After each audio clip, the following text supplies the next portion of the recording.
All right, we are live back with another Old World Exploration Tuesday Night Live. This week, we're going to hop right into it. I've got Kairos from I Am Kairos channel joining me once again to bring him his discoveries and thoughts on the San Francisco Bay Area. I'm really looking forward to this. San Francisco, one of those cities that flies in the face of the narrative, really obviously. I mean, they all do, but this one's really obvious. So I think it's quite a treat to have Kairos's work um, available to us from this area. So without further ado, let's bring him in. Hey Kairos, how you doing? Hello there, and great to be back. And hope that everyone will enjoy the presentation tonight. It's Chris and I have had these video conferences and live shows a number of times. And Chris, it's been a real pleasure. I know that you are very thorough in your investigation from the narrative standpoint, and then showing a lot of the pictures of what buildings looked like or look like now. But it's exciting to be able to show you some of the buildings that I know you've researched or heard about on my direct explore. Mm-hmm. Yeah, interesting area that is down there. Very interesting area. What I wanted to do was begin by just showing a brief video just to get people familiar with the area, to show how expansive it is. Um, this is the San Francisco Bay Area, and I have a panorama compilation from a number of videos. If you've seen some of these, this one here, let's go ahead and begin. So this is looking out from the summit of Mount Tamalpais in Marin County on the north side of the Golden Gate Bridge approach, looking out towards Mount Diablo on the horizon. And then we see San Francisco City in the center, and then down Ocean Beach and beyond. And then that is the Pacific Ocean. So we're going to look at three distinct locations today and with a little greater detail, and look at some of the conditions of the materials as we find them. Alcatraz will be one. I thought people would enjoy seeing the city landscape from such a high elevation. Relatively clear day, looking out upon the ferry building, the Embarcadero area. They have a Ferris wheel on display now. Then we see the marina area and Fisherman's Wharf, the Ghirardelli Square. Welcome in all chatters. Great to have everyone here. This is the area that is approaching the site of the Pan Pacific in the foreground now. It's approximately 2 miles by 1/2 mile. We're going to go look closely at Fort Point once again underneath the Golden Gate Bridge. This is from the Marin Headlands. So Alcatraz in full view, and Treasure Island, site of the Golden Gate International Exhibition behind. Then we're going to get a special treat. I've seen this property now from many locations. This is Battery Cavallo, and we touched on it briefly. I'm calling it the biggest star fort in the Bay Area that no one knows about. So we're going to go into this site through the brick tunnels, and I'll be standing on that ridge right behind where that sign is in the foreground. We're going to be showing these videos and likely able to stop briefly for some questions or continue to let it roll. But I wanted to get everyone familiar with the location. We'll look at the maps in just a moment and really show the proximity of these three massive fortresses, that they do have things in common. So we're going to find that they're made during the time either during or shortly after the American Civil War. They're made mostly of bricks. They're precise geometry and masonry, cut granite, and varying degrees of wear. But the craftsmanship is unmatched. These are not showing significant or any damage from any of the Bay Area earthquakes, which are very Let's preface well this known. too with a little San Francisco history, if you don't mind. How San Please. Francisco, relatively new city, isn't it? Like 1849, am I right? Is that the year San Francisco became a city? I'm sure you know a lot more. So I know how to describe the narrative, I guess you could say, Yep, how to repeat back what I've been told. yep. Um, so I think you might be better at that. But we're going to look at patterns and similarities.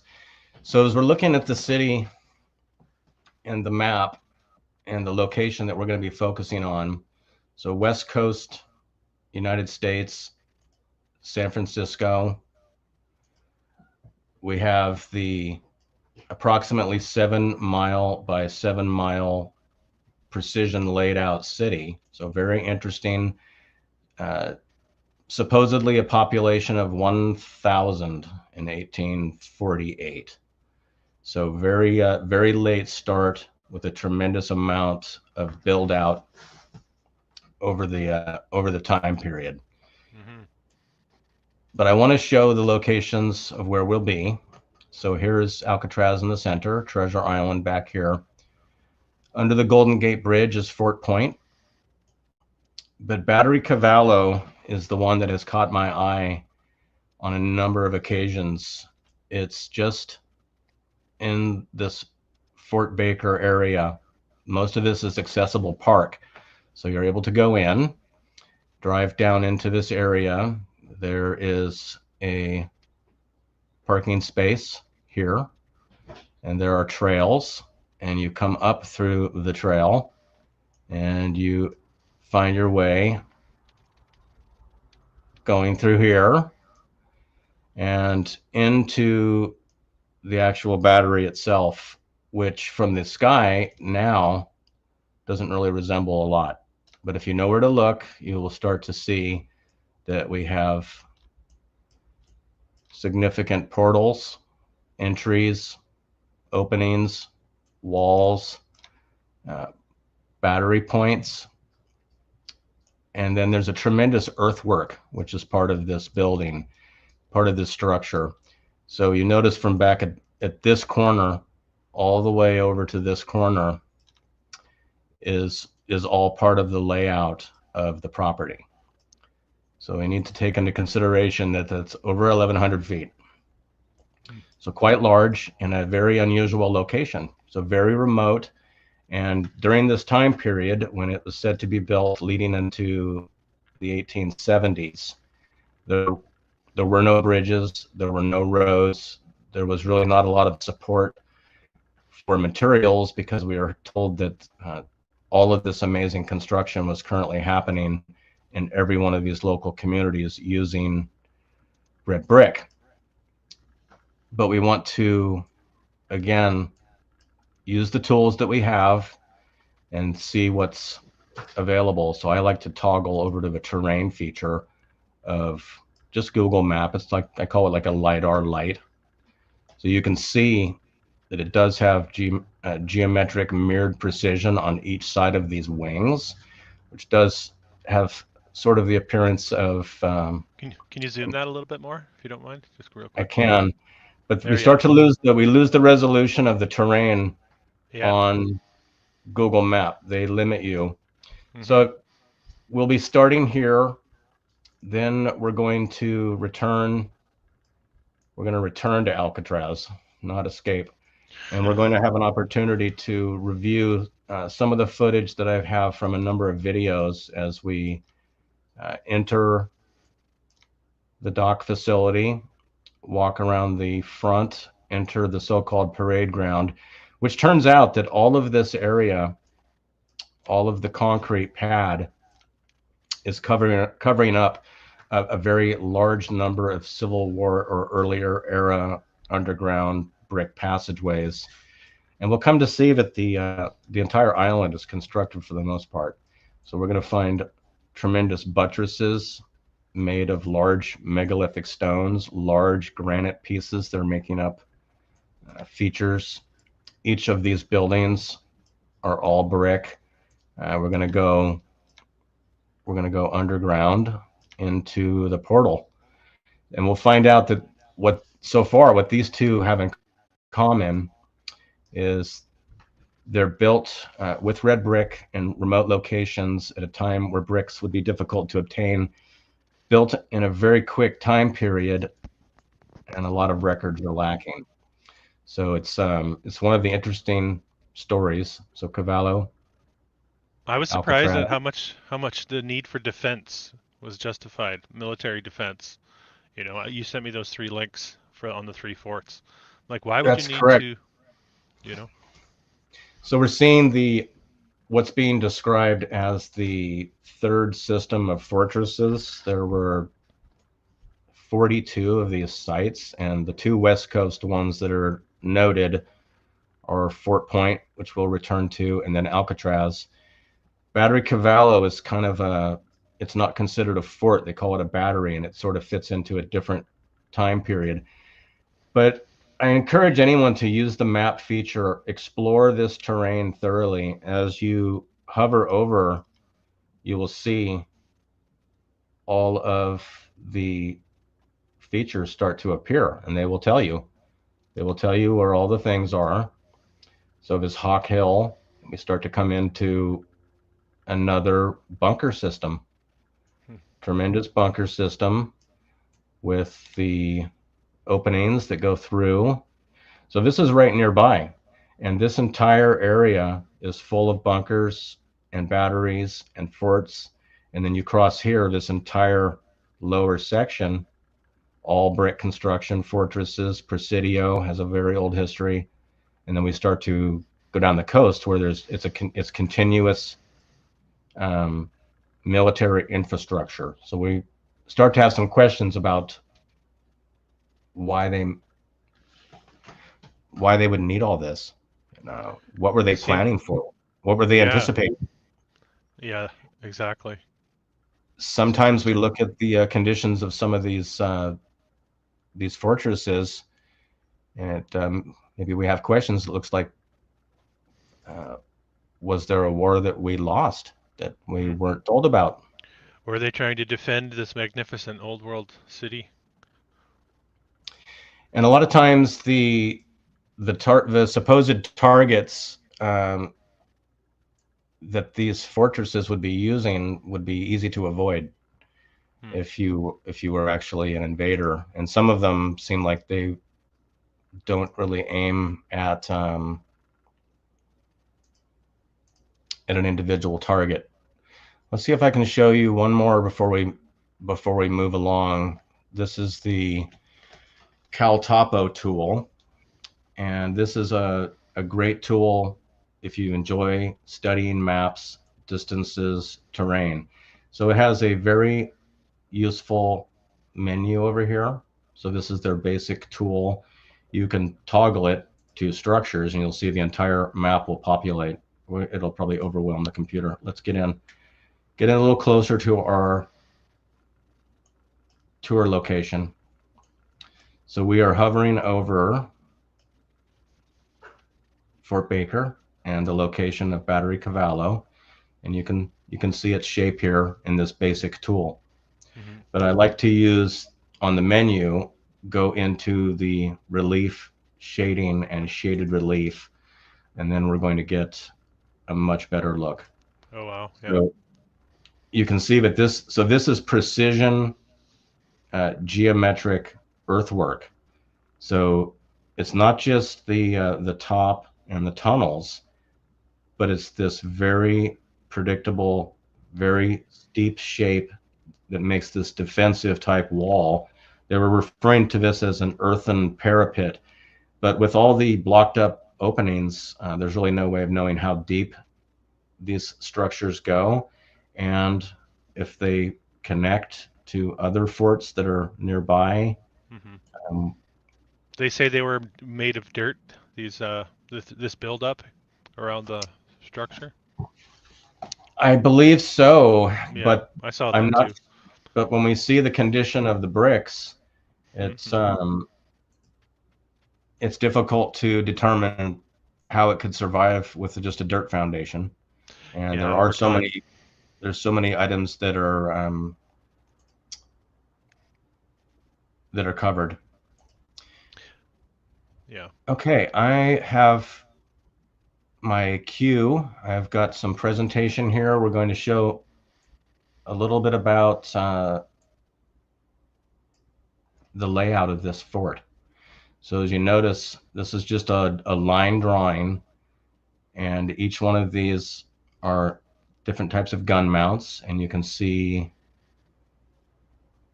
the drawing of where the tunnels go through. But more importantly, this is the 1,000-foot span. And then we see that it's a mirror image of itself, and it really does have a familiar spread, eagle, bird, phoenix, owl, whatever bird you want to choose. Very fascinating. So this is a 1925 aerial photo, according to them. So we notice, so 1925, very early, very high quality, very high resolution, and we see the condition of the land at that time. So you notice they have a large entrenched fortress. A lot of earthwork has been done to create these roads. There's no foliage. So we see that the land is completely barren. It's nothing like that today. You notice from the map, it's difficult to tell that it's even there. So many trees. So 1925, we don't see any evidence of any occupation by anyone. It already looks abandoned. And we notice these pyramidal tips with structure and the portals. Another an aerial photo, very early year and yet tremendous resolution. Great detail, the adjoining fortress here, the mirror image of itself in every way. And then up above, we have more fortress. And I've seen some brick buttresses and possible buried things, which is, this is now essentially it's all a eucalyptus tree forest now. So it's impossible to see or go in. So very difficult area. So here's probably the highest resolution, 1938 possibly, imagery. And you can see the great rendering of the shadows, something that's, a lot of the photos that we question, I find the easiest way to break down the photo, to even consider it being real, is you look at those shadows. And you establish where the first shadows or the most shadows are, and see where you think in your mind how an item should appear predictably if it had a shadow on that day. So we see these are the same direction, looks pretty legit, but no foliage.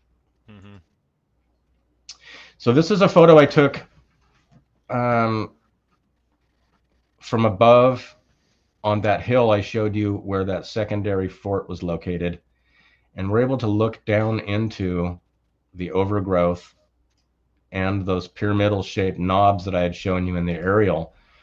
These would just be considered hills unless you had a good zoom lens.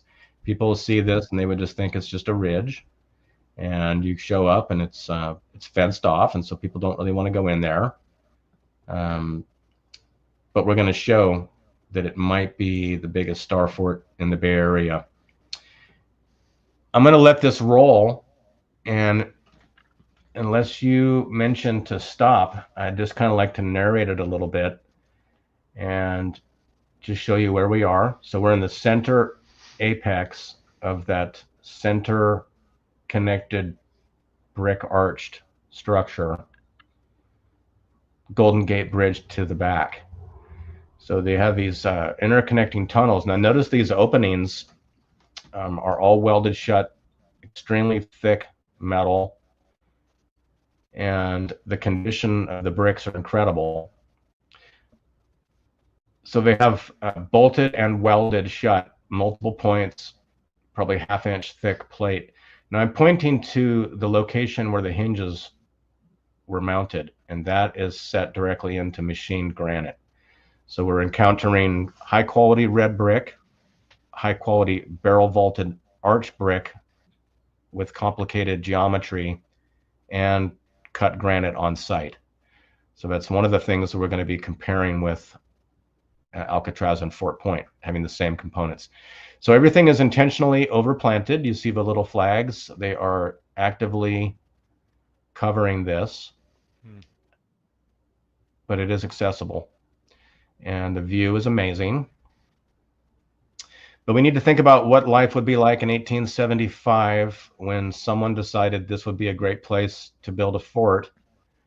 And it seems like if any ships had entered into the bay, this would be maybe the last chance to stop them, because you can't really um, you can't see too well, and this is not a gunpoint. Yeah, they need serious range too. Serious range. And we don't know the ability of them to practice or to range find, but we're also finding that many of the stories with these fortresses, again, built in an early year, not finished, abandoned, never actually armed or used or seen military service, and then either let to decay, be destroyed, or in some cases locked away. I'm curious what's behind each of these doors. So they have granite mount point for the door hardware, granite sills, and I'm not on ground level, I'm on dirt. So I don't know that a structure of this magnitude would be able to self-support on a dirt foundation, given its location. Yeah. So notice the precision brickwork, tremendous amount of graffiti. Yeah, I was just going to mention that. Do you think there's something to that as well, as far as covering up? It seems to be the case. It seems like the graffiti becomes a distraction, and maybe people can't see past the paint. What's the paint covering, or what's nearby that you would have seen if it wasn't for that tag? But we see this looks just like the other fortresses. It has the same angular slant, the same brick header, the same shape of the arch, same dimensions. Now this all looks to be original brick with no modifications over the years other than paint.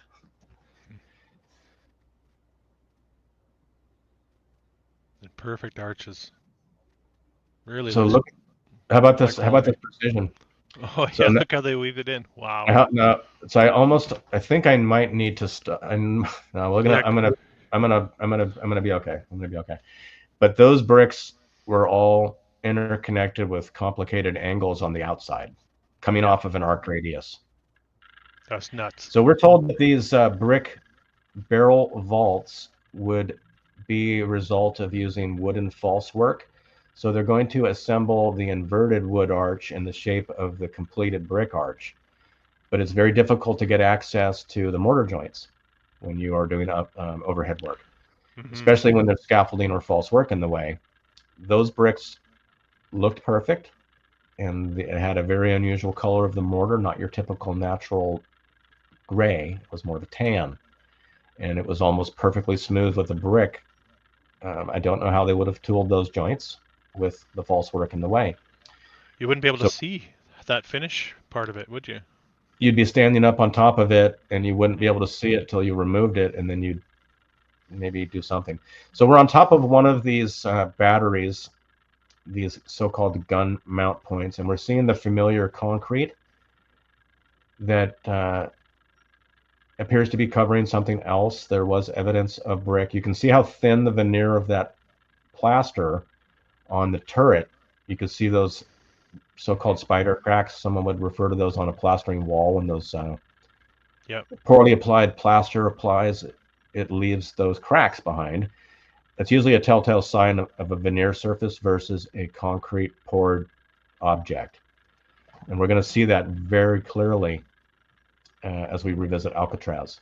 The intentional veneer work, sometimes 3 inches thick. Right, what's below our feet? Exactly. So out in this massive courtyard with all these connecting brick portals, each one of them has identical construction, and they have the iron door, and they're welded shut. You can see the pivot point for the upper hinge, right corner, granite block, machine block, cut and set into the masonry. Center point, left side, lower screen, also granite, and then lower granite footer.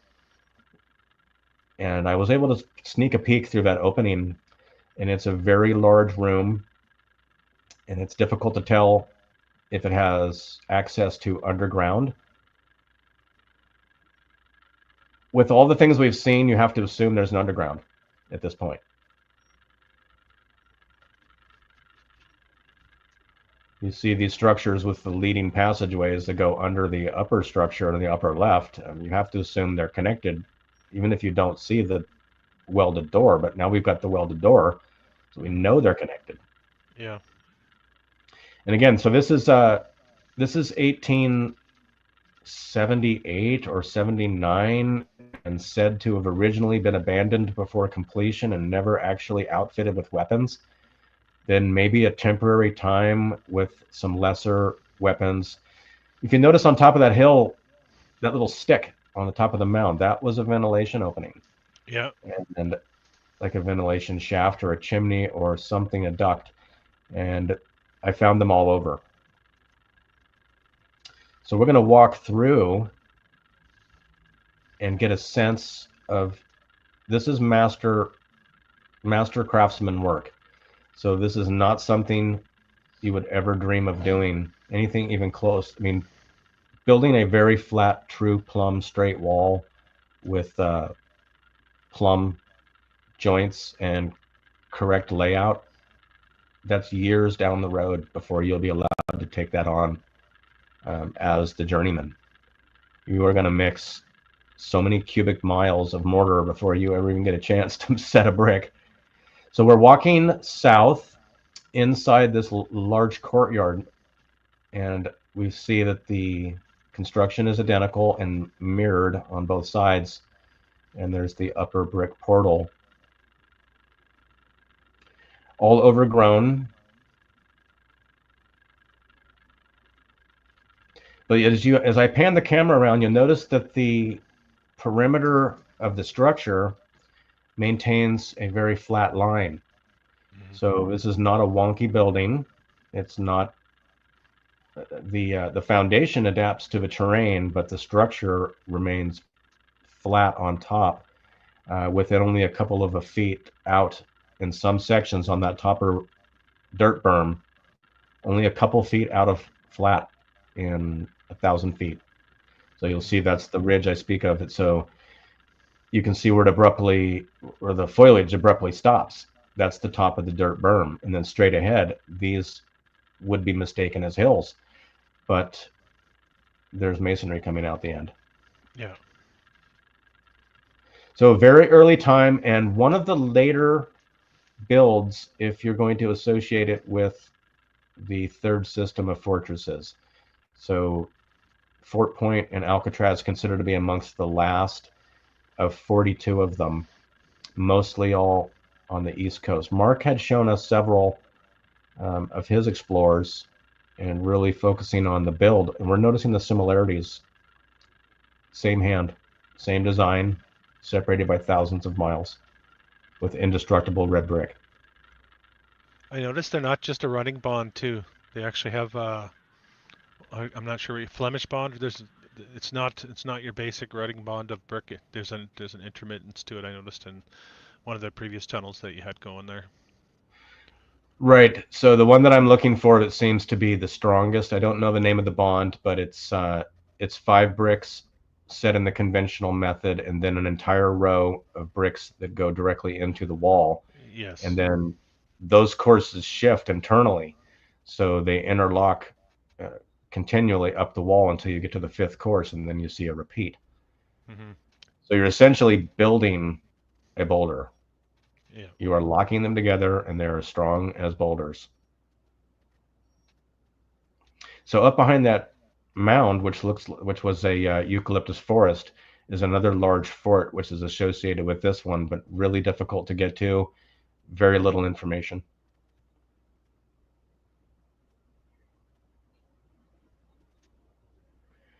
So you see that there's a very large. So I'm approaching the southern tip of this large fortress, which it certainly seems like there must be something underground. Do those in the Well, audience feel like there must be something underground? otherwise it would seem kind of useless, really. There's a lot of open space and a very strange design, Mm-hmm. very strange shape. So here you can see the upper and the lower portals.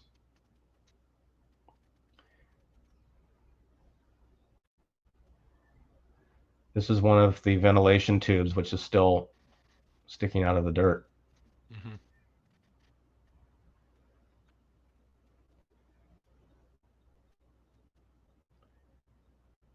Now, off in the distance are the Marin headlands, and that is where I had shown on the map that the many other fortresses from multiple different war eras are contained. Same story once again, built quickly, no construction photos, abandoned, locked away from the public, or buried permanently, um, all throughout. So just this huge building project, which was apparently unneeded, or something else happened, and we're finding these items which are fairly indestructible. But it's I'm not quite sure how to date a brick, how to determine when it was made. Is it possible to do that? I don't know that. But if you've ever seen some of the hydraulic press stress tests where they compare modern bricks to old world bricks, Mm-hmm. the old world bricks win out by a long shot every Yep. single time.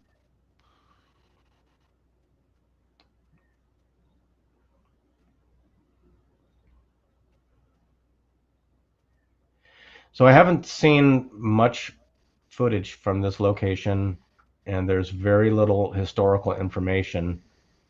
Essentially, the the photos I showed you, the wiki entries, that Fort Wiki, which is quite a good site if you're interested in these types of locations. This one here deserves a return trip because I think that answers our questions. Does it go underground or not? I think that was a yes.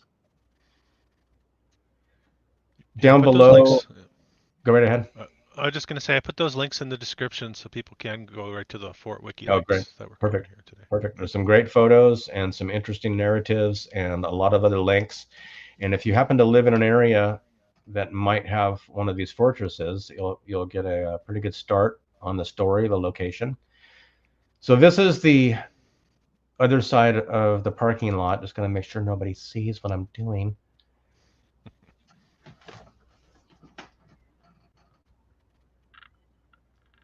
They don't go to extremes to keep people out of here.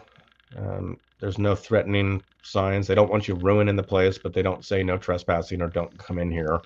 And you can Yet, obviously see 100 people have been here before me with the paint cans. yeah, that could change if we get more eyes on it. You never know. It's yeah, that's true. Hmm. So very interesting location, and it's a location that doesn't have a real strong explanation. It's very expansive. I'm surprised that those early aerial photos didn't have any gear or any use. It was like they were documenting it before the trees started to grow. I Yeah, don't know. interesting. Because those were originally non-public military photos, not public domain Hmm. till recently. We're going to take a peek at the condition of the concrete. It appears as it may have a skim coat. There's one of the so-called gun mounts. I don't know if this looks to you as plaster applied over a Hmm. damaged surface, or if we're seeing some sort of wear in the concrete that's exposed the aggregate. I don't think that it does that way. It's not that Looks selective like either, yeah, it looks like a stucco of some sort coating right? to my eye. And we've heard about some of these coatings that resemble marble, the scagliola, the Yeah, various yeah, treatments. Just imagine one that's not very complicated. I think they could make it look like concrete if they wanted yeah, to. yeah. I believe It'd it. probably be pretty easy. So heading back uh, away from this trip, but notice the remote location. So it's about a mile and a half from Alcatraz, and it's about a mile and a half from Fort Point, like a triangle. Mm. We're going to now have a look at Alcatraz. Well, that one's interesting. The one, because Alcatraz and Fort Point have got a little bit more publicity to them. But now I can't even remember the name of the fort you just showed. Fort So Battery Cavallo. Battery Cavallo, yes. Battery Cavallo was the one up on the ridge. Relatively obscure though in comparison with the other two. So it's great that you're showing that. Probably a lot of people have never even heard of Battery Cavallo before. Anyone in the chat heard of that before? Or not? It's fairly different. The location, you need to be really scouring the maps because they don't advertise it. There's no information that's that's useful. I'm just going to take a short break and let this video play with the audio. It's my Alcatraz preview video, kind of comical, little interaction with the narrative. His top hat's got a different shape, but he's the same guy. I don't know if we'll get audio, Kairos. Barrel vaulted ceilings. Oh, can you guys hear that? Coming in here, we've got unusual doors, granite sills. Yes, sir. And some amazing granite stairs. Quite interesting. Okay. Excuse me, right here.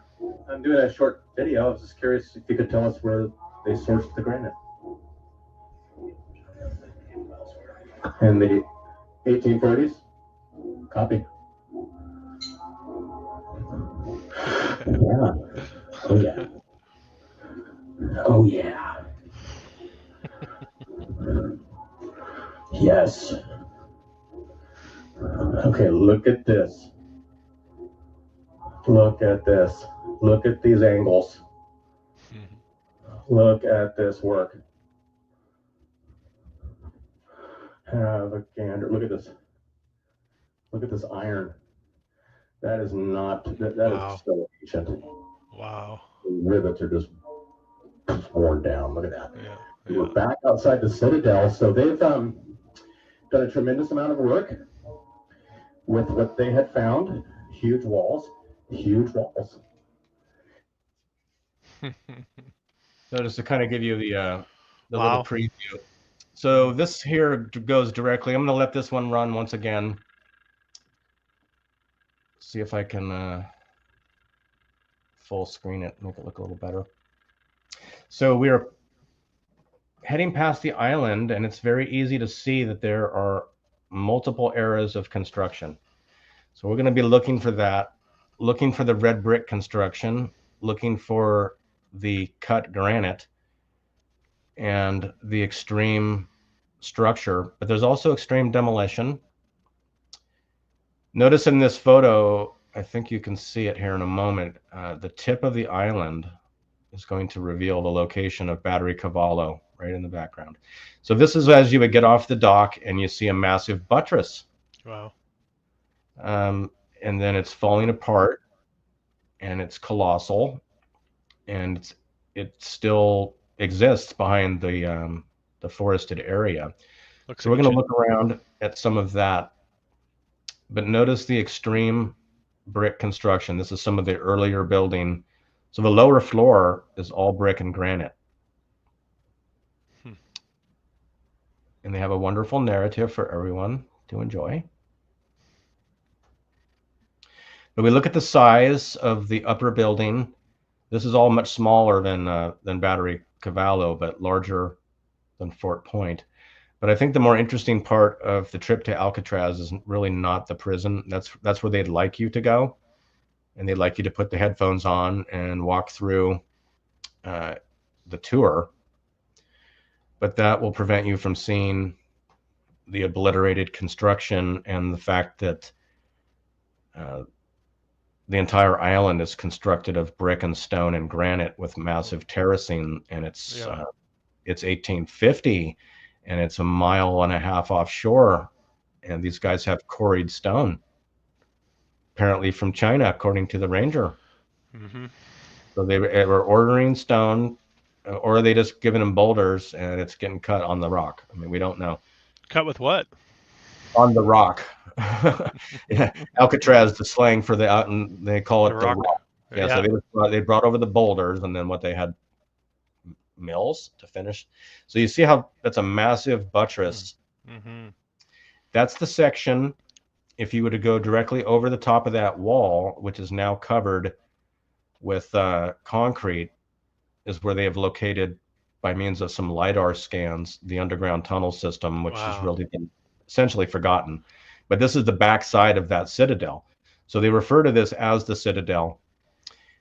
And when you look at the map, so you see there's granite and brick everywhere underneath the ivy. Wow. Some of the areas that you want to look anytime you're exploring is what's behind the fence. So back here is more construction, but you notice that the brickwork is everywhere, and the concrete current ground level is now attached mid wall somewhere. So when we see this recent style, how about this? They got a commemorative melted brick ball. Wow. So you can really get with it. Yeah. Yeah, and there's bricks in the ocean. We're going to look at that. So what we're seeing throughout this property are multiple eras of construction, additions, and repurposings. So originally said to be a Civil War fortress, never armed, never used, abandoned, becomes a military prison briefly, not the main property. So how about down here? How about that? Wow. How about them bricks? Wow. So they're coming out of the ocean.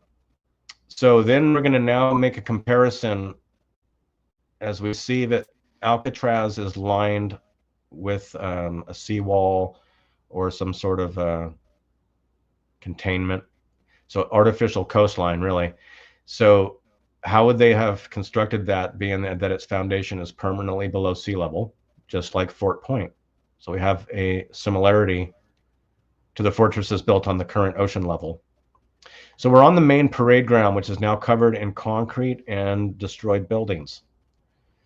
So we're going to walk into the wreckage, and we're going to find that there's bricks all throughout the island, coming out from behind every tree, every bush, every stone wall.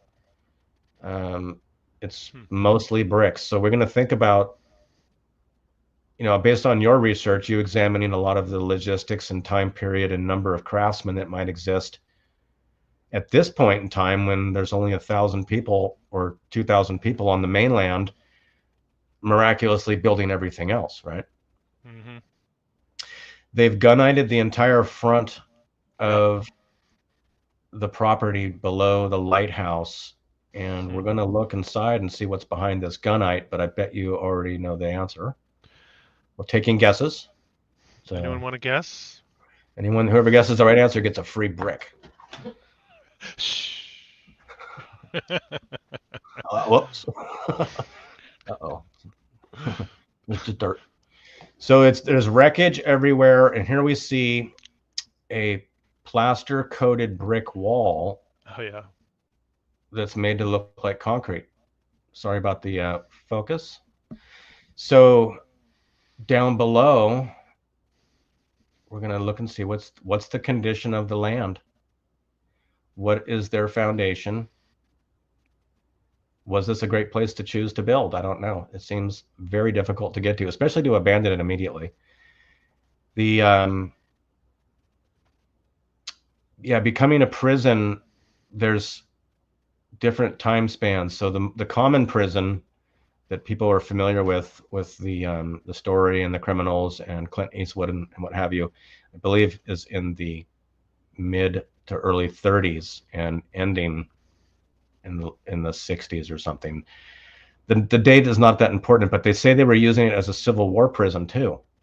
But they say the top portion, which would ultimately at some point become the largest concrete structure in the world at the time, would be covering the multiple layers of vaulted brick tunnel systems that go multiple layers underground. Interesting. That look just like Fort Point and just like Battery Cavallo. So we're going to start to see the condition of the walls and what might have happened. Where is natural And where does Wow. brick begin? Like, where does it start and stop? And so we're going to look and, look behind. So we've got these massive granite blocks that are crazy, and then they've got a stack of very questionable bricks with other stones, a lot of granite, tremendous lichen overgrowth. And then we start to get into the megalithic size. This is when we Yeah. start to get into the very large granite blocks that are thousands of pounds each. And they're everywhere. And these are quarried. So they've got saw marks on them. A lot of them have saw marks, and they're not from here. So we have to remember the nearest quarry for this stone locally is 120 miles, but the ranger said it was from China, though.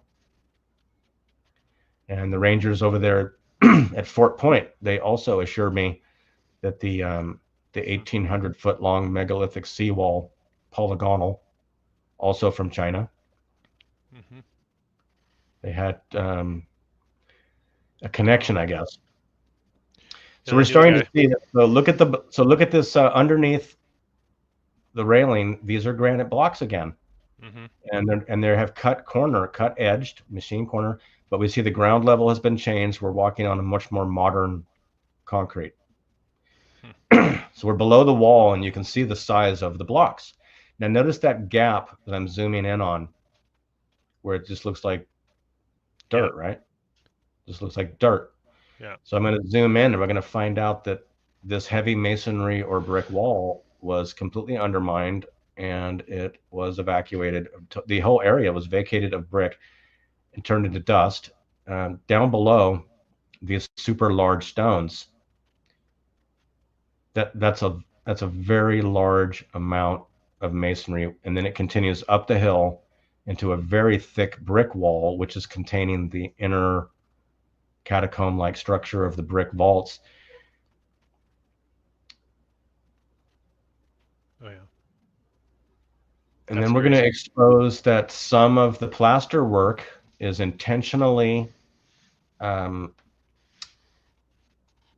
tooled to look like faux stones. So they scratched in like artificial block looking. So it looks like it's supposed to be big blocks, Yeah. but it's actually just a coating. So these are the large granite pieces again. Now look above, and the brick just turns into dirt abruptly, and then it's twisted dirt. Twisted dirt. So people, like I was saying, they're not coming here to look at the architecture, the stonework, to consider the logistics, to think about the time period. They want to go inside and put those headphones in and find out where that guy scratched his way out of his cell, which also seems very unlikely. I did have a chance to go in there, and I think you'd have been caught. Yeah. I think it's So a is story. it granite or transformed brick? I don't know. Some of it appears to be transformed. Other has the saw marks, the straight, predictable saw marks and edge trim with saw marks, indicating power tools well before power tools. So Yep. keep in mind the volume of brick. Okay, look at those giant megalithic footings that this huge wall was built upon. Also take note the color of the brick. Certain areas are very white and ashen color, like this area here. It's still brick, but it seems to have lost a lot of its color. So we have megalithic blocks as stairs. Yeah. So those are cut and fitted, just like the underground where I had asked the ranger. So this ground level we're walking on is likely what would have been added when being converted into the prison, the federal prison access road. But we don't know how much of this brick wall would be exposed before you got to ground level. It had to have been at ground level at some point. Okay, so we're going to go. That was the part one. Let's see if we're going to see what's happening next.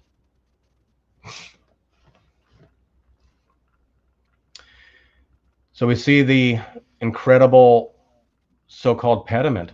The Mm-hmm. assembled, those are huge machine routed granite pieces.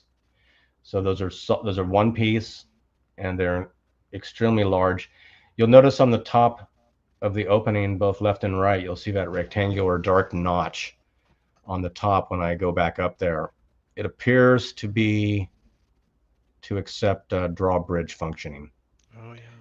That's where dual chains or cables or something would have locked a large door into place. That seems to be the receptacle. This is a plaster wall that's made to look like blocks. Yeah, like what you were talking about, right? Yeah. And then it's going to be, oops, no, Huh. brick Interesting. again. But once again, the tourist just wants to get past this terrible hill so we can go inside the prison. They don't, they're not interested. They're on their phone. That's not what they're there for. Mm-hmm. So this lighthouse, I don't know exactly what it's made of. I know what it appears to be made out of. The surrounding foundations have evidence of brick construction along with concrete. This lighthouse has a strange story. So we're going to talk about the, let me see if I can get that to get off there. These Fresnel lenses that are inside of the lighthouse towers, the lighthouse itself. For those that are not familiar, these are very large, sometimes 10 feet tall, cast and cut and shaped and properly tuned to light so that they can transmit the beam in a long, visible direction, and at times amplifying the light source for the lighthouse. And these can be seen for extreme distances. But this one is supposedly the first lighthouse on the West Coast, which seems like an unusual location as it's well inside the bay. Mm-hmm. So you'd have to actually enter the bay and deal with all the treacherous rocks and coastline before you'd actually see the light. So that's a strange story. But Fort Point would have had a Fresnel lens. Point Arena, Point Reyes Station, many of them up the coast notoriously have them, and it's difficult to see them. They may be removed, or sometimes the exhibit is closed, and they'll even put a tarp over the Fresnel, so from outside you may not see it. So we've got some sort of a 1909 stamping with very large black obsidian-like aggregate in the concrete, not your common base gravel. So have a look at this granite again on the entrance when I point back up. Here's where it transitions from brick to fake stone, plaster finish, possibly 2 to 3 finger width of plaster. That's a lot. So these are massive granite stones, Wow. multiple keystones. And how about that top angle? Where have we seen that on all the Capitol buildings and city halls? Mm-hmm. Notice that rectangular slot, if you saw that on top, right there. Yeah. Yeah. I believe that is where a pull mechanism would have pulled up a drawbridge into that space perfectly, because this wooden porch or what have you would normally not allow you to walk right into the building. There's a gap, and ground level is no longer the same height, so we don't know. But Fort Point has that on the front of its door. That also has the enormous entrance with the drawbridge accommodation. Notice the machine marks; those are cut. Those are not chisel marks. Those are some sort of saw marks.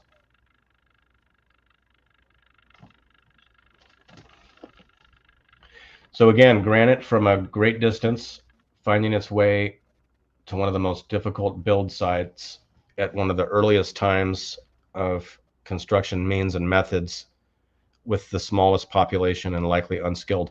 So here we see brick emerging from the faux concrete. Yeah. So I'd like to take you down these stairs and give you a sense of how thick it can be applied. That looks like concrete, right? Looks just like concrete.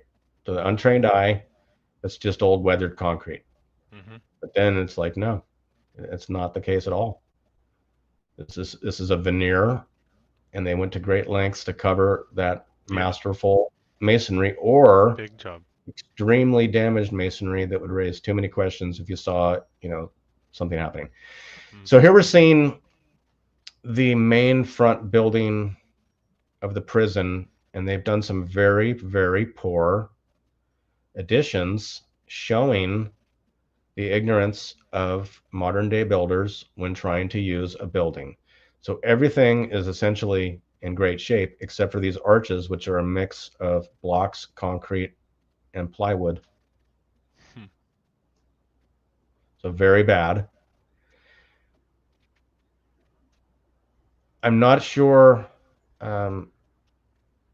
the overall makeup of the entire building. It may have some areas that have been repaired, but the earliest photos have exactly the same appearance with dimensions between windows and arches and upper detailing, except all made of brick. So they made an exact replica out of concrete, except not out of brick. So this is one of their open cells where you can go in here and probe around and fantasize about your great escape, but it's not going to happen.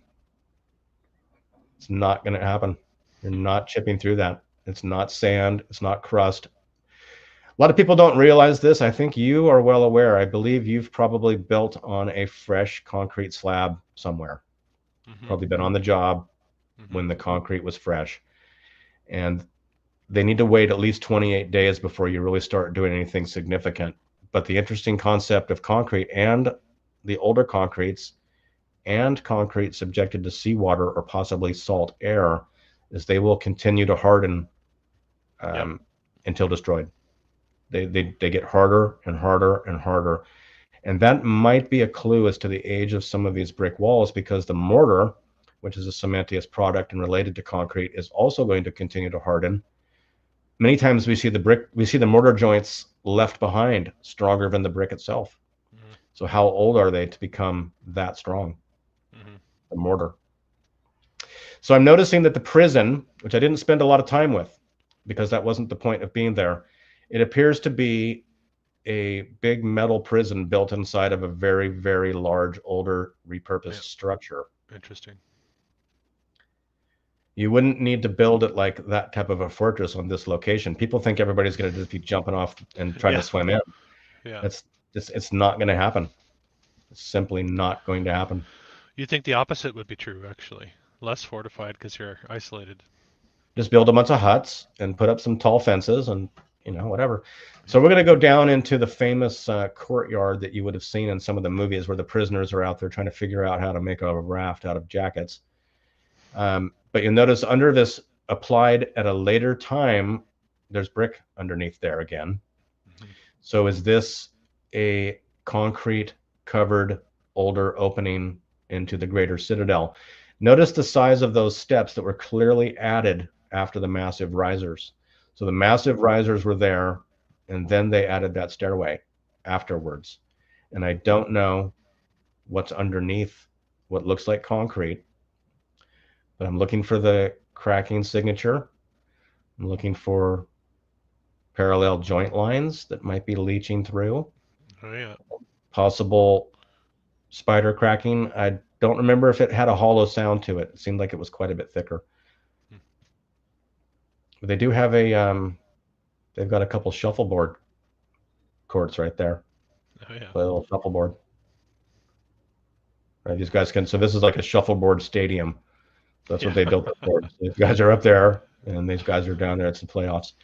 So there's a huge, there's a massive wall that contains this, and it goes into the structure, and it has other areas of construction.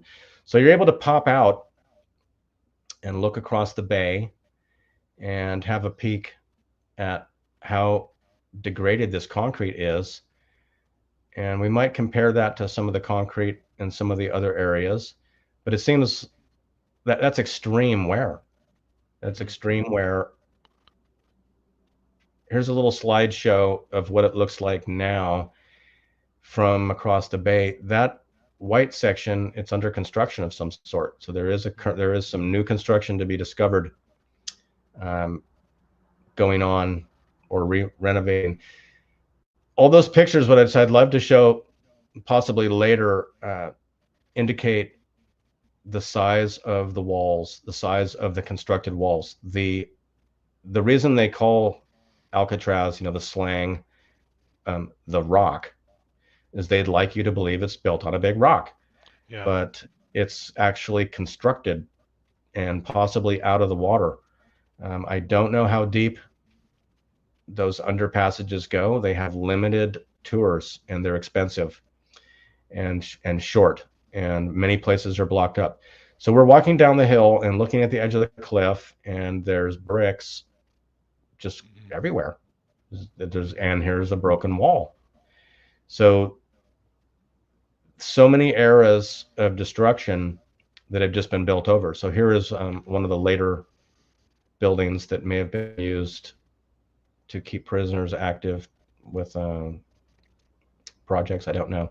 But we're going to get a chance to look at sort of the unseen area, like, for example, this mound, which has square bricks popping out of very damaged landscape. So very angular, very obvious. And the mortar is a good giveaway. Large chimney visible. So this is on the tip facing inland. Kind of off the beaten path of the tour. So inside of the main prison block, we'll see the inside arches are also granite. They've been painted over many, many times, so it's difficult to see. But the opening, the original opening, is enormous. So we're coming out the back, and we're going to look at another entrance, which you can see has been painted over or possibly attempted to be plastered over, yet a close inspection reveals it's still the granite again. So on the other side of this entrance, we have a matching entrance. Appears to have provisions for drawbridge again. So we see in these large simulated cut stones that are dividing the eras. And then we'll find the condition of the wall is very bad. And this appears to be the plastered over brick wall again. It appears to be some of the metal containment plates to strengthen. Seeing some of those. You can see the course of red bricks on that wall right there. So let's look in the bushes. What's in here? Oh, constructed stones, joints behind the fern. And it's we know what bricks look like, and it's difficult sometimes to distinguish what a damaged brick looks like, and pattern recognition starts to kick in. So at what point do you see brick? You might ask yourself, when is it brick? Is it brick yet? Now, okay, maybe now. What's up here? Okay, we know that's some sort of masonry. There's brick up there. So what? So these people here are just having a great day, heading down after exploring, and they don't realize the big story is who built this. So on the website for Alcatraz tours, quite informative. They do tell you about what a strenuous hike it is. There's a lot of hill, and they ask you to allow plenty of time. Look at the condition of this wall going from different size blocks and one wall with a section that is missing, and then bricks again. So we're on the downward path, and we're on the old concrete. Looks to be a cast concrete railing, and then we see again all the added concrete, but the brick core is down low and extremely well built and very, very thick. Now notice the obvious, those are huge, but you can see the joints through the plants. That is covering a massive wall with huge granite pieces, and there's bricks coming out everywhere. Yeah.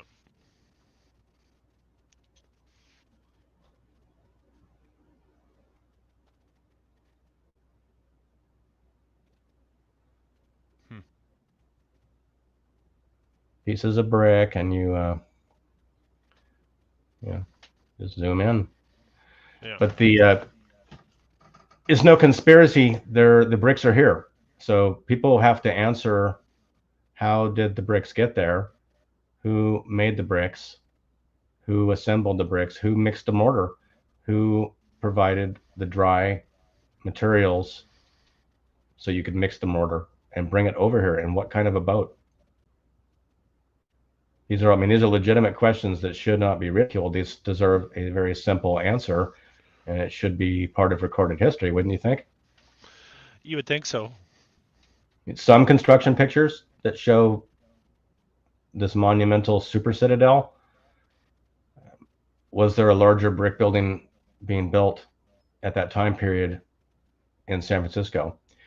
So they're claiming 1866 on this header with a relief style number. So it's not engraved. They removed a large amount of granite off the mother block, leaving the numbers behind.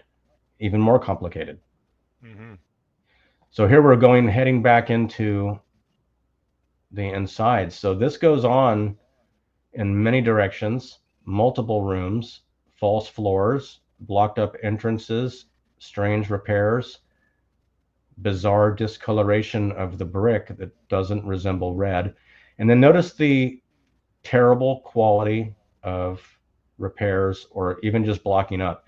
So that one door was blocked up with cinder blocks and they didn't even wipe the mortar off. They didn't even tool the joints. It's just, look at that dripping. Yeah. It's like, who did that? The ranger? Maybe the ranger did that. Yeah. But they allow you to go in. They have rooms where you can learn the real story if you want. So that's a wooden floor, and that's a hatch. And I'm sure there's an extensive underground. I do have a friend of mine, electrical contractor, was over doing and running infrastructure in the tunnels, and he's been under there, and he didn't really realize what he was seeing. Shot me a bunch of pictures, and they're just adapting conduit and fixtures onto existing brick strength. So this is a very permanent structure.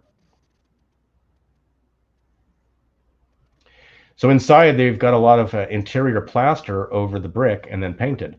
But it's look at this here, little door, giant door. There's the granite footer, just like at Battery Cavallo in the doorway, except these ones here are accessible, but the granite blocks where the hinges would have been are visible. Looking quite level too. Not a lot of shifting seems to have gone on there. The steps. These guys were amazing. So it makes you wonder, what type of hand tools did they have available for this project? Like, how we think about their brick trowel of some sort. Was it made of metal, or were they having to use wooden ones? How were they carrying the mortar? What was their workspace like? Where did they mix it? Where did they get the water? Who washed the tools?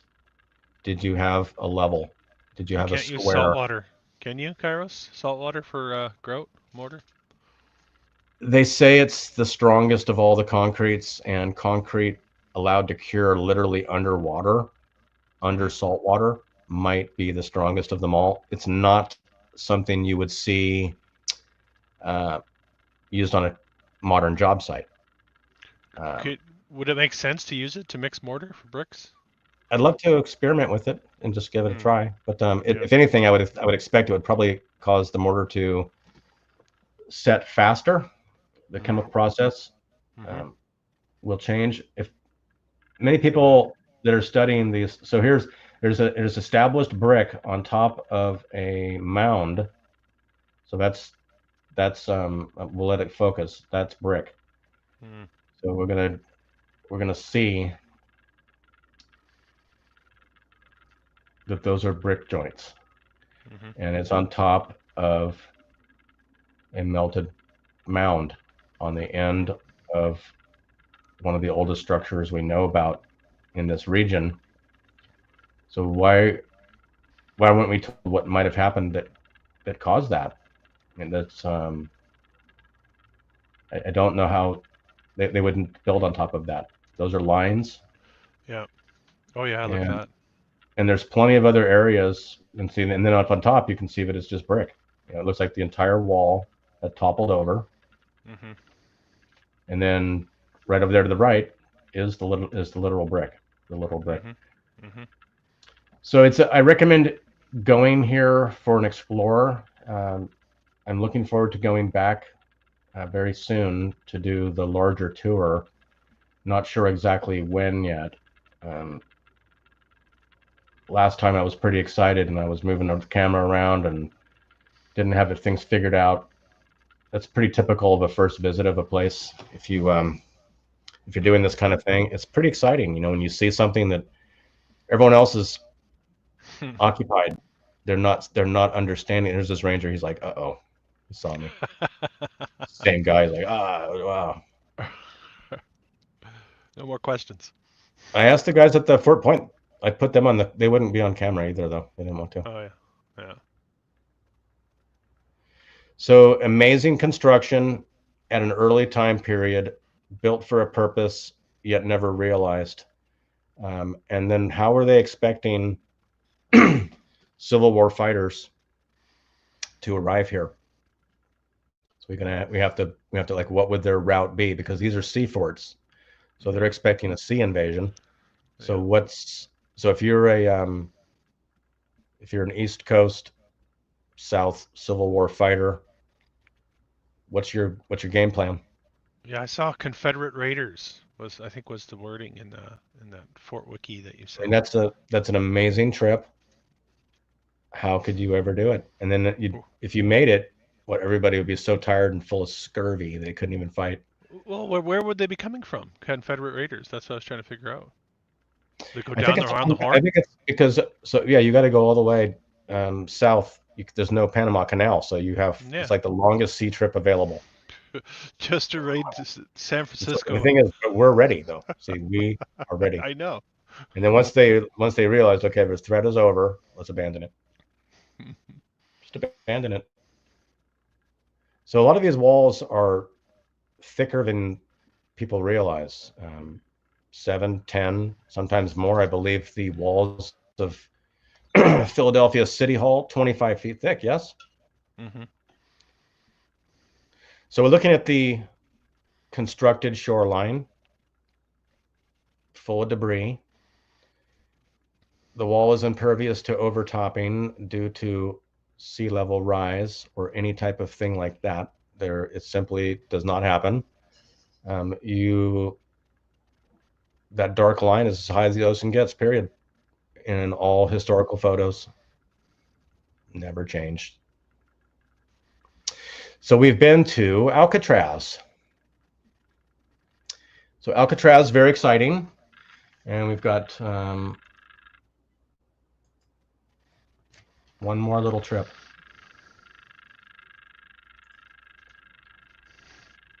I can't get over that Confederate story. It's ridiculous. Ridiculous. It seems incredible, the whole idea, and the distances that materials were being moved, extreme, and the number of people limited. Yeah. Okay. What would the justification be? Would be to protect the gold? I don't understand why it would be so heavily defended. Sorry, go ahead. No, that's oops, I dropped my device. Where'd it go? It's so illogical, right? That's the problem with all of this. Their narratives are so illogical. So these stories, they're not logical. So we have to think of, before I hit play on this one, just notice these blocks. Okay, those are not 2. That's 1.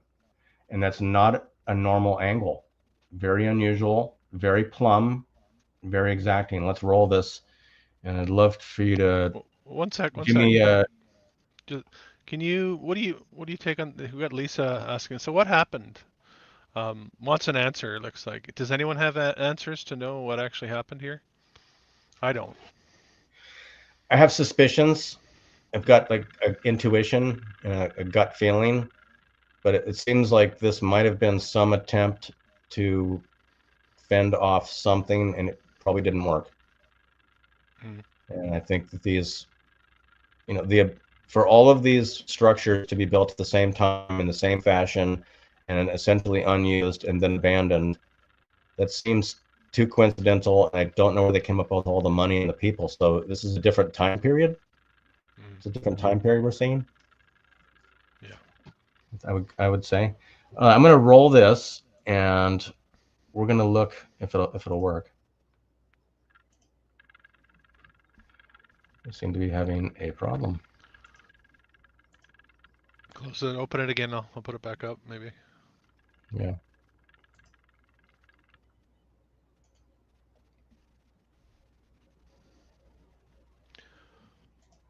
You always seem to find is more questions, right? It's not, we're not providing answers, suspicions, theories, hypotheses, but yeah. But we know it's not the story they're telling us. I think we can agree on that. History in general, really. My computer's been pretty good this whole time, but right now it's I'm going to give it a minute or so. I don't think we'll see what happens. Yeah, I'll just show the viewers again your channel. Yeah. Appreciate that.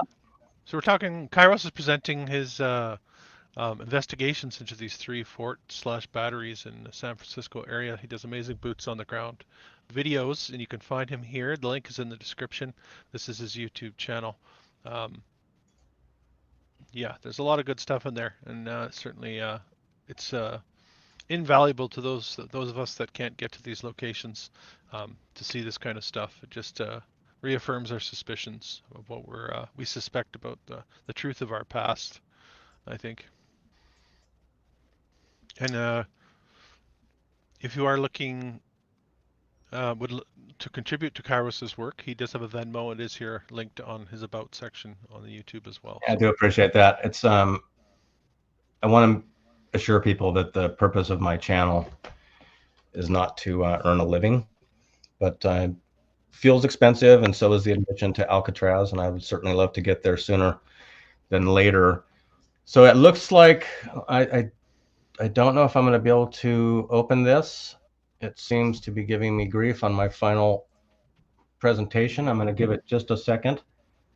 I would be happy to field a couple questions while I'm trying to tame my robot.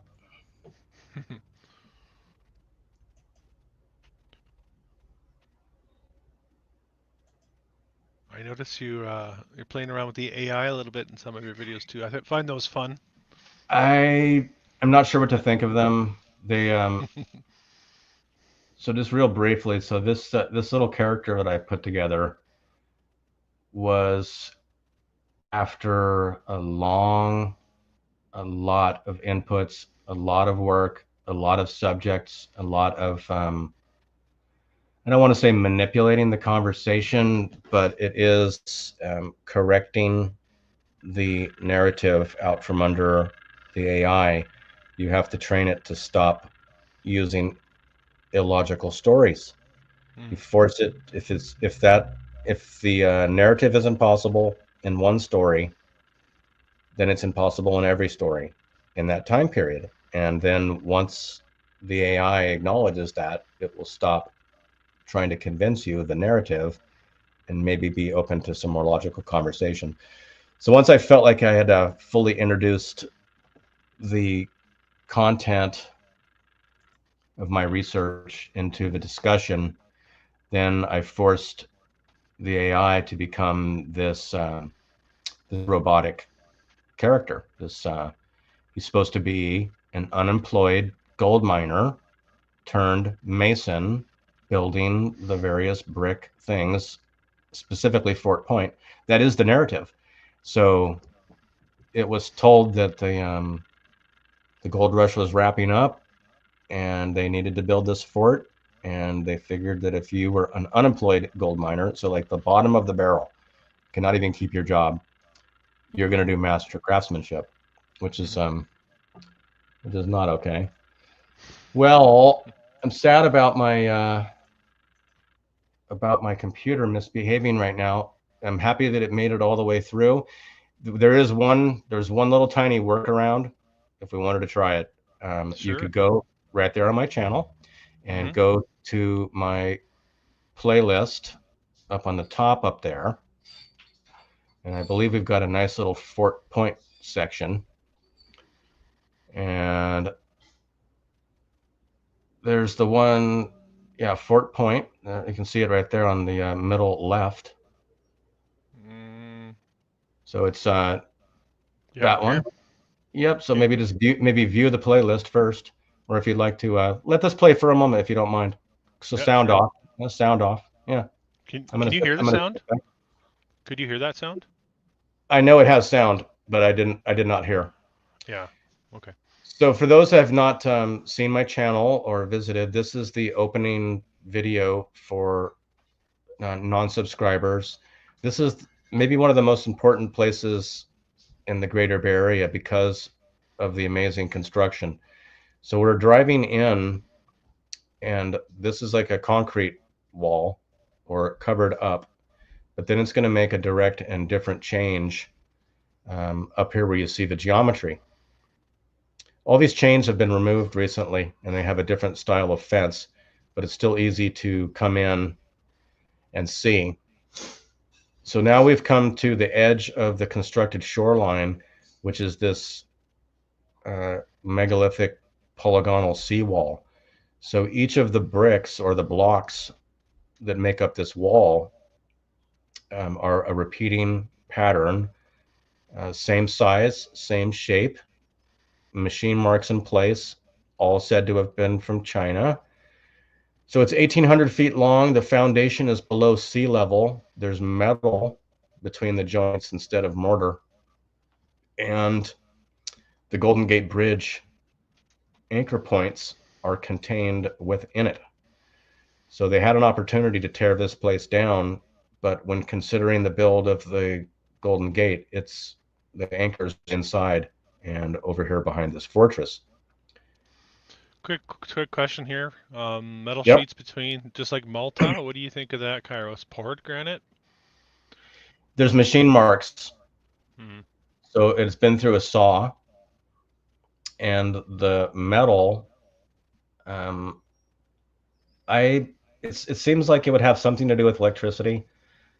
This seems to be for a piezoelectric purpose. You've got the weight, you've got the right materials, you've got a good location, you've got the salt water, and then the internals are extremely questionable, very questionable. So have a look at another one on the playlist. Maybe move to the next one. See the comment there too. This is a good point too. John Levi gets into Fort Point pretty well in his book Old World. Good. If people aren't aware of that, definitely check that book out too. He does some great work in there. So these are some of the historical photos that are available that I've compiled into a slideshow, no pause challenge. And you see the location. You see how large the seawall is. I question some of these photos. Like, are those cannons really on there? Don't know. But look at the seawall now, and it's also concave. Yeah, crazy. So multiple layers. Now, there's part of the story that a lot of people are not aware of, and that is once you go into the main structure itself, again, there is a added concrete floor, and there are known cisterns, water cisterns underneath there, and very likely connects to the over 1,000 mile long brick tunnel system of the city. I saw something recently, and it was kind of confusing, and I'm going to tell you what I saw, and you tell me what you think it might mean. So I was at Fort Point when they were closing, and the Rangers were closing the only door in behind them. They were closing for the day, and closing the big door behind them. Weird. So how did they go home? Where do you think they went? Did they go? Speed route? Did they go through it? Did they go through a tunnel and up under the Presidio? We don't know. But I think it was a relatively decent description of these tremendous buildings. The fact that they're here and the time period. This one here is quite good. Want me to play this one? Let this one run for just a moment. We're going to walk up right onto we're on the wall, and I want you to see the repeating patterns. So you've got the 3, and then the joining single, then you've got a double, and it has a joining single, and then it repeats, and the courses are stacked. That's the joint. So said to be lead. I have not verified. That's some of the historical remarks, but I've seen other areas where there's rust coming out. So I didn't use a magnet, and I didn't use anything else, nor did I take a sample. They're But not rectangular either, are they? The ends of them. They're polygonal. So crazy. The top. So the one that I'm looking at right there is actually 6-sided from the top. That's how you lock a joint, hey? They're all interlocked with interlocking polygons, and then they're very weight of themselves, so you can see that. And so that repeats. That's 1,800 feet long, and it goes below sea level. Oh, that's unbelievable. So you'd have to have this in place before you'd start building the fortress, right? So we're going way back. But these blocks, I think they're about 6,500 pounds each. The big doubles, I think those are 65, and the other ones are. So I want you to see what these boulders are made of. They were added later and set into place, but they're a little suspicious looking as well. So these areas are very accessible, and they're part of the park system. So let it zoom in onto this boulder and stop when you can't take it anymore. How about right. that? Right. And then have a look. So we'll look at the next. I think there's another boulder that's even more ridiculous. So there's some sort of segmenting, and there seems to be dissimilar materials and possibly squeezing. Right there, it looks like a grout line to me. Compressing, right? The brick's almost gone. This one here. That's what I'm seeing. Right. So this is from somewhere local and put here as interesting. This is supposed to somehow protect the seawall. So they put these in front. Again, logic. Like protect the seawall from the waves? Preserve the seawall? Is that the justification? Right. They're interlocking granite megalithic stones with a concave surface designed to take the waves built below sea level. They seem to be doing all right. They'll be fine. Right. So those earliest photos, those modern photos, you'll see that the boulders actually were not added until the 60s. And then they slowly added them until the boulders are close to the same height as the seawall itself, probably as a deterrent so people don't try to imitate the suicide attempt on that movie Vertigo. Okay. So interesting. So that's kind of a joke, kind of true, but so in that movie, when they made the movie, the lady dove off the top of the wall directly into the ocean and had to be rescued. Where now you will dive face first into a boulder. So look at the precision granite that is making up this structure. And again, the ground level has been added, so that goes well below ground. And I noticed a strange little piece. I think I show it to you in a moment to see what you think. So we've got all this incredible granite work, precision work, and then you got that. Interesting. Yeah, what did the guy hit? Was the first piece he chose was too small, so he had to scab on a piece of crap. The very first piece Then he What then he didn't going make on that with that? mistake again. But he made it out in front, so no one would let him live it down. You know what that reminds me of? That little piece on the Georgia Georgia Guidestones. Guidestones, yeah, I Yeah, think so. weird. Right, same. They're both made of granite, but so some tourists didn't get the message. These guys are out in the high violation zone, but they didn't know Wow, any better. They actually came from the beach around the corner, and it doesn't have signs. But interesting. the fence that I was standing on was a warning of a $10,000 fine. Hmm. Well, why don't you take the slider on this video and maybe advance it a few minutes, and Okay. let's see what's inside the building. Let's find something that attracts your attention. There's So we're still the outside. door. Go ahead. Go ahead and play that on the outside of the building. I think I'll be able to show you the Yeah. similarities. There's the rectangular, Mm-hmm. both sides, very likely for closing a drawbridge. Mm-hmm. Those are granite tops, machined granite integrated into the masonry. All granite sills on all the levels. So the man closed this huge door, which has a tiny man door built into it. You see that little man door down there? Mm-hmm. Mm-hmm. And when he closed for the day, I watched him close it up and close it behind him. And that was it. I don't think he lives Interesting. in there. So move forward and let's get into the courtyard. There you go. Okay, so Yeah. the bottom level is megalithic granite blocks Hmm. Wow. with Perfect too. Machined. incredible angular precision on the exterior angle. Wait. Let me go back just a hair.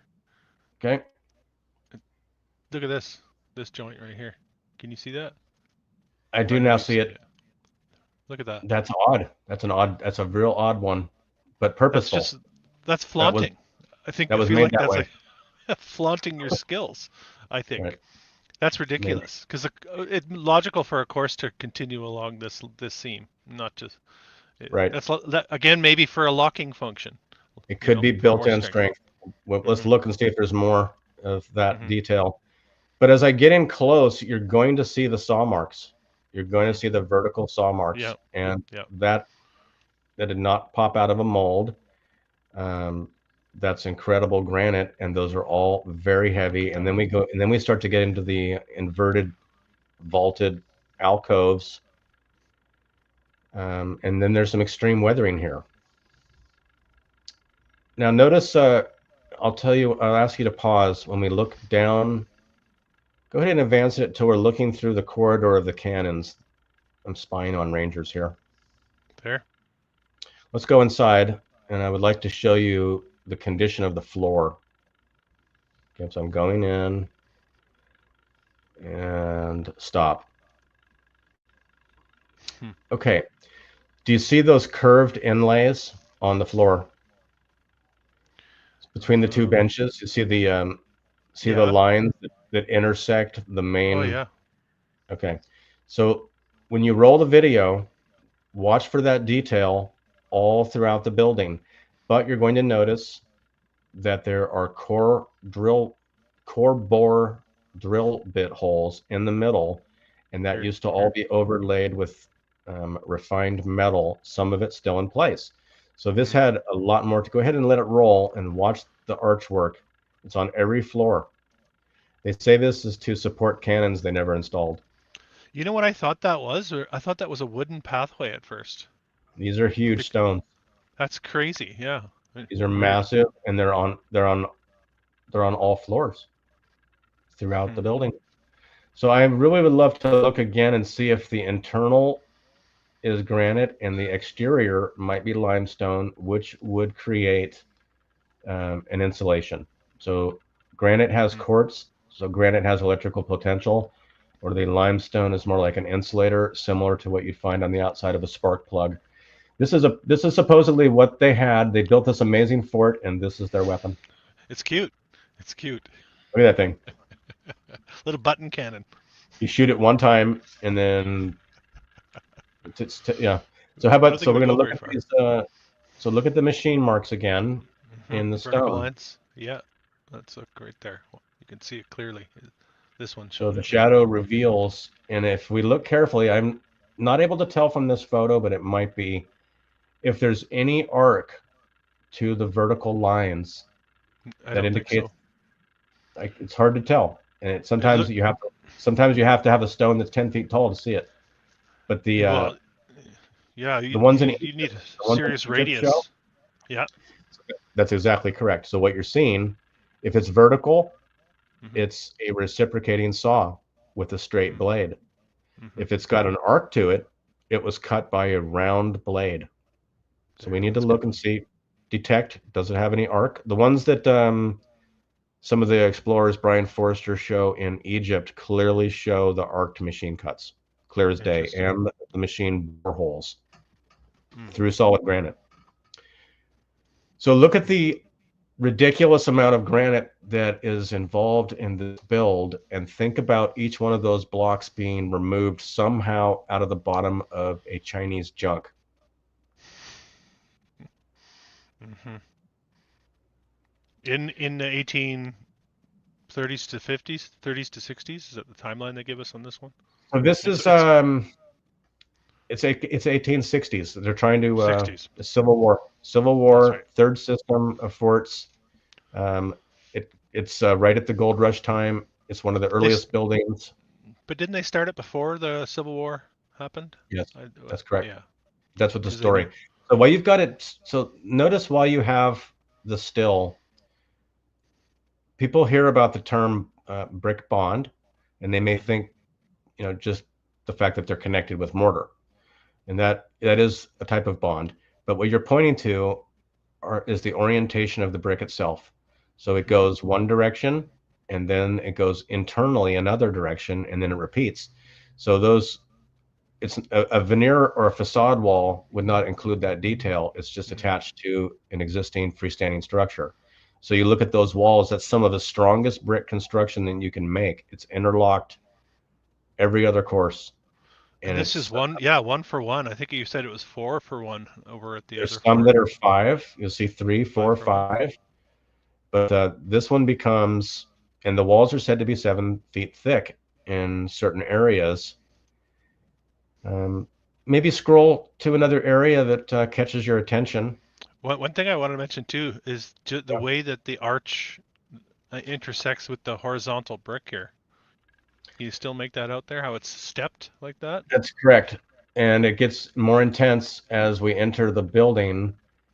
The arches are perfect in precision, and the geometry is true. So here's the floor with the area that had countersunk core bit attached metal in a wave shape that goes around the perimeter of the exterior on all levels. And you've laid a lot of tiles. Those are some tight grout joints, wouldn't you agree? So these appear to be large cut stone pavers and not thin tiles. These are boulders. So these are which would even be more difficult to keep those, especially when they have so many sides that interlock with so many other angles that are not common. So see that wave on the floor? See where the see the inlay? Want to go back? Yeah, just let that play. Okay. Yeah, right there. So each one of those waves is said to be where a metal rail would have been attached to attach the back of a cannon, which would be pivoting in the center of every alcove and shooting out these holes in the wall. That's so you can aim it. So you could swivel the cannon along that line. That's the purpose. So they went through all the trouble of all those inlays, all that drilling, all that refined metal, because it's not steel. It appears in some of the areas, it appears to be an alloy. Some of it's still intact, some of it's melted beyond recognition, but some of it it has the appearance of bronze. Interesting. Upstairs, they're sub intact. So if you're up for it, I've got about 18 minutes of this video if we watch it all, and I think that would be a great place to stop. And you set the pace. Well, I'm glad we were able to look at this Fort Point because this is crazy.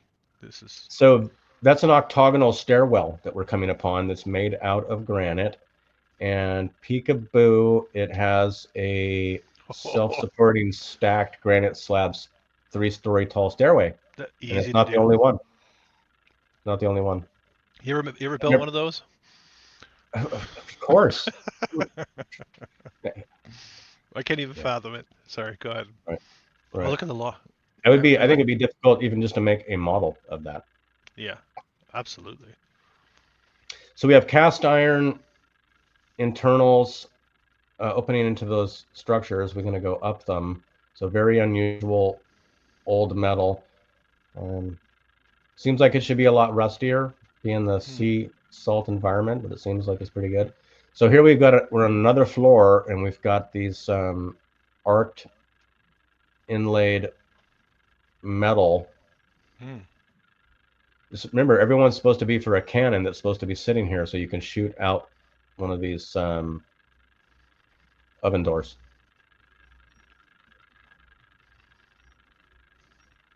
I think there's pizza ovens out there that have bigger doors than these. So look at the shape. So there was metal on there, and when we zoom in and start looking carefully, you're going to find a very unusual characteristic to the metal rod that is embedded in the granite hole is surrounded by some sort of an insulating material, possibly non-conductive material to insulate these metal wave shapes that may have had a greater purpose. Huge stones, but there seems to be some discoloration and an effect of the stones that only had the metal. See that? Yes, definitely. The ones that had the metal have got accelerated erosion, where the other ones, I don't think that was a remodel. No way. That's original. Interesting. So it's all the same style of perfect barrel vaulted, heavy arch, seismically impervious build. So this is in the district of San Francisco that has experienced the worst damage of historical earthquakes. So we're out the back window, and that's the other side of the seawall.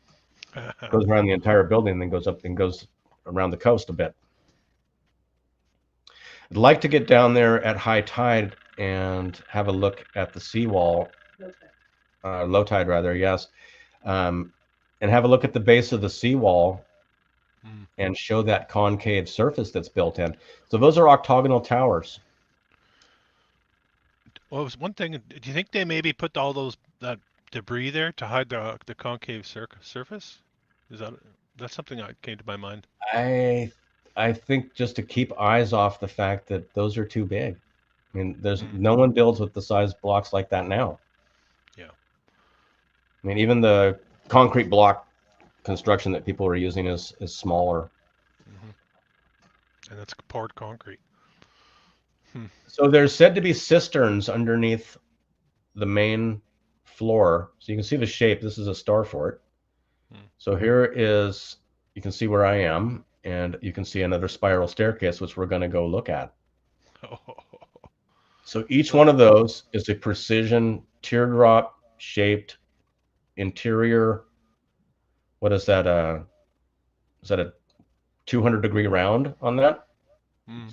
It's like and then it's integrated into the masonry of the brick wall. Yeah, unbelievable. How far back does it go in there? But these are huge, perfect, amazing. You can see the grain within the granite itself going through. Appears as if it was quarried. You've got some of that streaking with the various components within the granite. Granite is one of the harder stones. Typically, it can only be cut with a harder stone, so diamond. Diamond embedded saw blades are typical for commercial sawing, but this is this is 50 years before the power tool. So up we go in this very precision. So it's It's a octagonal exterior and a circular interior, just for added difficulty. So these huge granite slabs create the perimeter of the upper stair landing. So now we're on top of one of these batteries, and we find out that they are made of megalithic granite, and they have holes drilled into them with looks like what might be electrodes. And there was a ring around the perimeter of this granite that resembles what we saw on the floors down below, made of metal, which was supposed to give the cannon operator a 360-degree rotation of firing his cannon. So that looks like melted brick coming out of there. Yeah. So there was another ring on the internal also set into this granite. So notice there's an internal square with this button on the top, but then there's the octagonal theme contained within, and that has a drop off the corner. So you see that just caught my eye. Right. So tremendous. So to me, these have the resemblance of the top of like a Duracell battery. You've got that knob on top, and then you've got that pointy nub on top, which very likely could have had larger connections, allowing them to be connected in series. So the location is unusual. Blows me away. The way that they've beveled this, and then they've notched it as well to fit here. How about that inside 90 with a perfect fit? How do you clean that out? Your chisel has to be sharp. That's one of the more difficult cuts in modern construction and tile cutting. A lot of people that are not careful, and with woodwork, is they'll tend to overcut, and you'll end up with. And a lot of guys don't care, and they'll just put some caulking in there and call it a day. And that's what you'll see with the modern construction at this location. But you'll never see that level. Wow. Yeah. So this is on top of every one of these, and there's no end to them. They go put a little pad over top of that one, it looks like. There's a couple that have that, and those ones seem to have the most damage, suspiciously, as if something was overloading and it was an emergency cap. That's what I see it as. Interesting. So this one here, in pretty good shape. Yeah. That one there has been covered. And notice some of the metal, you'll see it as we progress. Some of the metal ring is left behind. So we're going to see out the top and the view and the extreme. Wow. Some of these bricks have multiple angles built into them. Yeah, unbelievable. And it's a 7-foot thick wall and cowboys. Didn't need to gold mine that day. What do we have? Right. This is unemployed gold miners. The guy could not cut it at the sluice, so he's going to build this.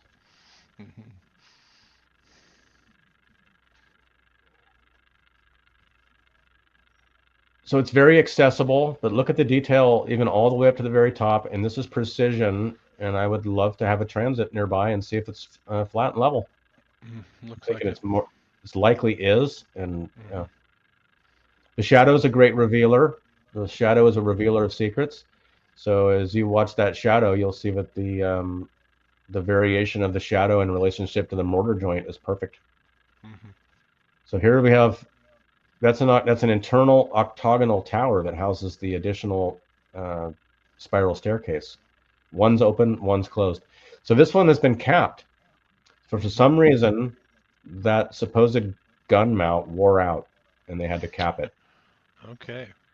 It wore out or something. So notice this one has some of its metal left around that ring, and there's more putty-like brick. Yeah. Squeezing out of the brick-infested aggregate. This one has a huge cap. Another cap right on top. They needed the guy needed a step stool or something. So here they've capped this whole area. Yeah. And then we're going to notice that the main component capped in concrete. See if you can detect some of the only damage to the actual surface of the red brick itself in this section. Keep your eyes open. Right down there. Look at the surface. What does that? What does that?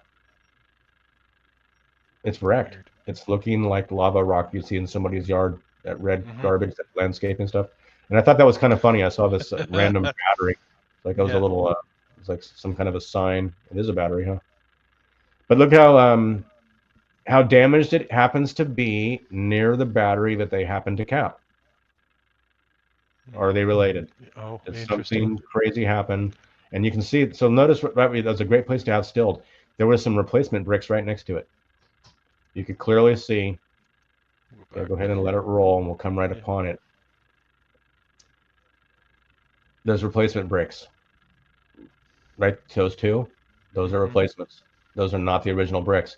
Mm-hmm. So something happened Here, in that. replacement all That's all over. replacement.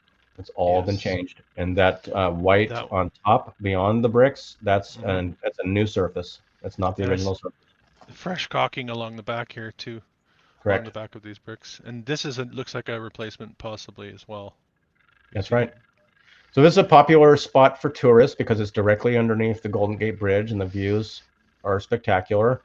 You can see the Farallon Islands from this location on a clear day, which you should never be able to see on any day.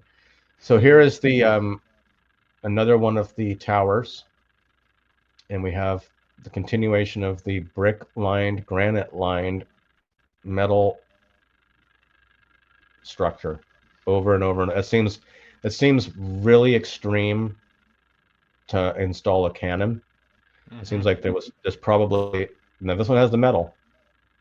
Oh yeah. It's got the metal, Yeah. so it's got Oh really wow. unusual dimensional metal with bizarre patina. It has the appearance of bronze or some other alloy to me.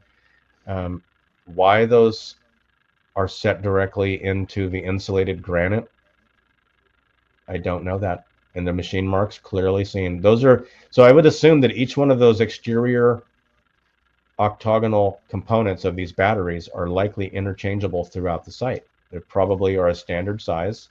Mm-hmm. I don't think they're all specifically a little different than each other. Now look at now this one here. Looks like an emergency cap, and the metal is still Yes. squeezing out of the cracking Wow. concrete.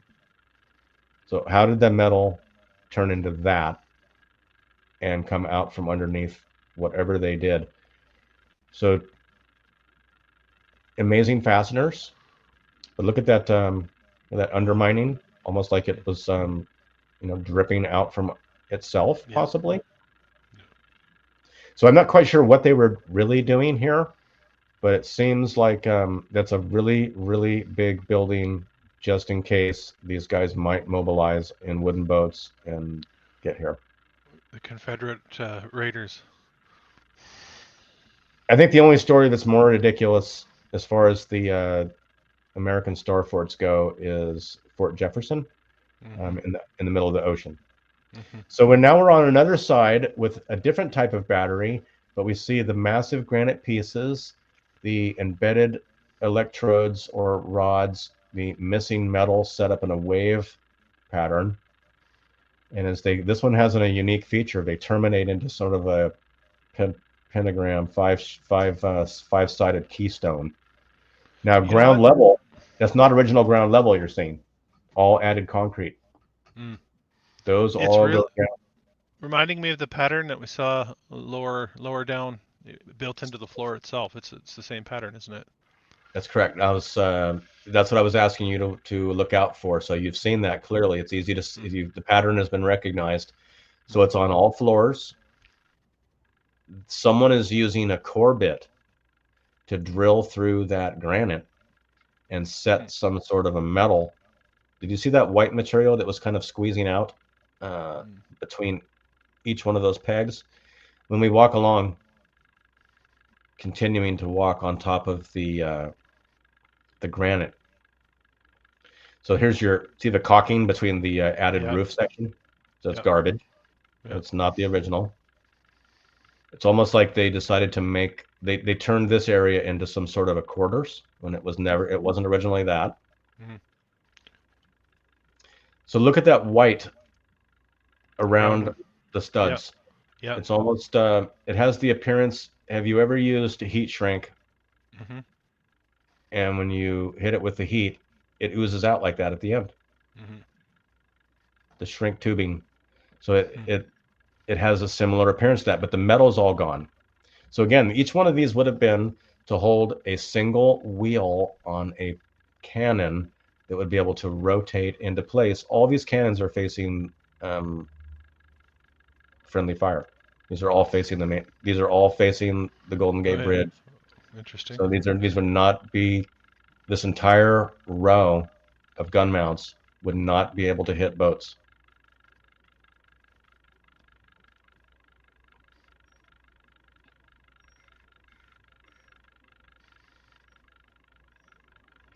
Notice the condition of the metal in the center. I'm showing where it's been, looks like it's been burned out or shorted out. But here, you've got some very unusual markings in the casting. Like it, those markings probably did not come from the foundry that way.